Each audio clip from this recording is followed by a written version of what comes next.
Assalamualaikum warahmatullahi wabarakatuh. Nama saya Alpin Hadi Putra Prastia, NPM 1921911167. Saya dari Pendidikan Jasmani kelas 2E. Di sini saya akan menjelaskan yang pertama, yaitu prinsip-prinsip pengembangan kurikulum. Sebagaimana dikutip oleh Syarifuddin, bahwasanya prinsip dalam pengembangan kurikulum itu dibagi menjadi 8. Yang pertama ada prinsip berorientasi. Kemudian yang kedua ada relevansi. Kemudian ada efisiensi. Kemudian ada fleksibilitas, kontinuitas, keterpaduan, dan mutu. Prinsip relevansi itu sendiri memiliki makna sesuai atau serasi. Oleh sebab itu, dalam membuat kurikulum harus memperhatikan kebutuhan lingkungan masyarakat dan siswa di sekitarnya. Sedangkan prinsip fleksibilitas itu yaitu dimaksudkan bahwa kurikulum harus memiliki fleksibilitas. Kurikulum yang baik itu adalah kurikulum yang berisi hal-hal yang solid.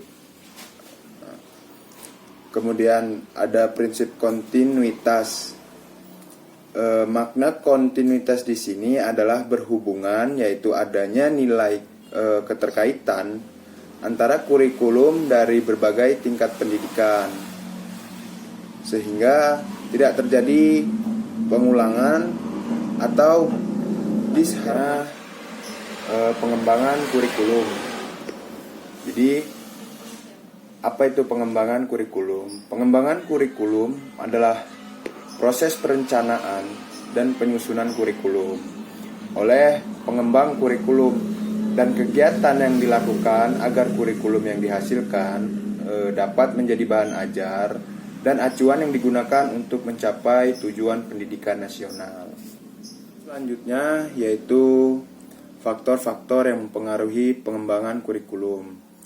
Dalam Sukmadinata 2006 ada 3 faktor yang mempengaruhi pengembangan kurikulum, yaitu perguruan tinggi, masyarakat, dan sistem nilai. Perguruan tinggi setidaknya memberikan 2 pengaruh terhadap kurikulum sekolah. Yang pertama, dari segi pengembangan ilmu pengetahuan dan teknologi yang dikembangkan perguruan tinggi umum. Kemudian yang kedua, dari segi pengembangan ilmu pendidikan dan keguruan serta penyiapan guru-guru. Kurikulum lembaga pendidikan ini juga mempengaruhi pengembangan kurikulum, terutama melalui penguasaan ilmu dan kemampuan guru dari guru-guru yang dihasilkannya. Kemudian masyarakat yang ada di sekitar sekolah mungkin merupakan masyarakat yang homogen atau heterogen. Sekolah berkewajiban menyerap dan melayani aspirasi yang ada di masyarakat. Kemudian sistem nilai. Sistem nilai yang akan dipelihara dan diteruskan tersebut harus diintegrasikan dalam kurikulum. Persoalannya, bagi pengembangan kurikulum ialah nilai yang ada di masyarakat itu tidak hanya satu. Kemudian selanjutnya yaitu berdasarkan analisis yang lain, maka faktor-faktor lain yang mempengaruhi pengembangan kurikulum diantaranya adalah filosofis, kemudian ada psikologis, sosial budaya, dan politik. Yang pertama tadi filosofis. Jadi filosofis ini memegang peran penting dalam pengembangan kurikulum, sehingga akan mewarnai terhadap konsep dan implementasi kurikulum yang dikembangkan.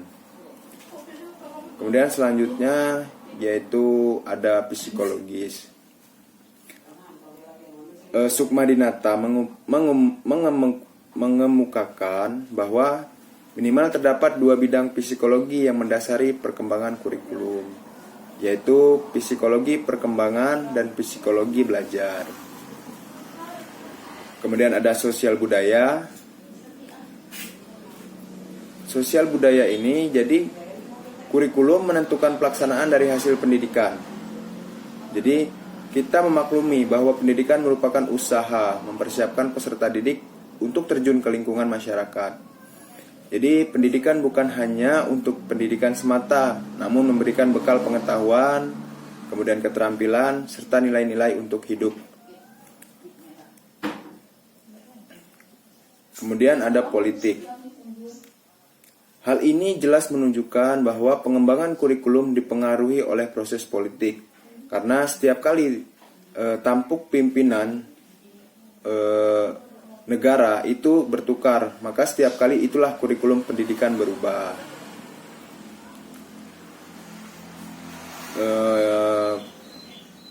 Itulah tadi penjelasan mengenai faktor-faktor yang mempengaruhi perkembangan kurikulum.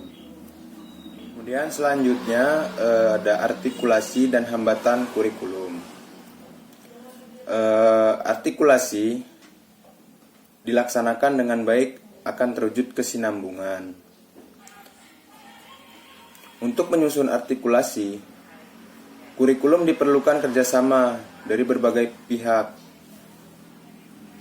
Ada administrator, kepala sekolah, sampai rektor universitas, guru-guru dari setiap jenjang pendidikan. Artikulasi kurikulum tersebut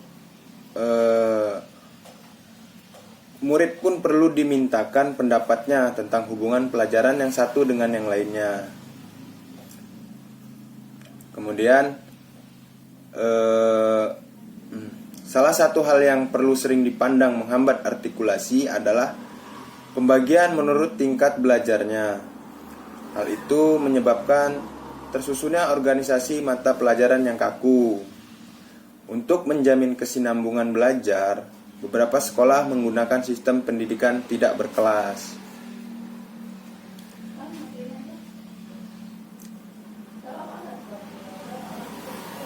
Jadi artikulasi ini bila dilaksanakan dengan baik akan terwujud kesinambungan pengalaman belajar sejak TK sampai perguruan tinggi, juga antara satu dengan yang lainnya secara horizontal. Kemudian hambatan-hambatan pengembangan kurikulum, ada beberapa hambatan. Hambatan yang pertama terletak pada guru. Guru kurang berpartisipasi dalam pengembangan kurikulum. Hal itu disebabkan beberapa hal. Pertama, kurangnya waktu. Kemudian yang kedua, kurang sesuaian pendapat baik antara sesama guru maupun dengan kepala sekolah. Ketiga, karena kemampuan dan pengetahuan guru itu sendiri. Kemudian ada lagi hambatan lain datang dari masyarakat. Jadi untuk pengembangan kurikulum itu dibutuhkan dukungan masyarakat baik dalam pembiayaan maupun dalam memberikan umpan balik terhadap sistem pendidikan. Jadi masyarakat adalah sumber input dari sekolah. Dari keberhasilan pendidikan itu tidak luput dari masyarakat. Dan selanjutnya yaitu model-model pengembangan kurikulum.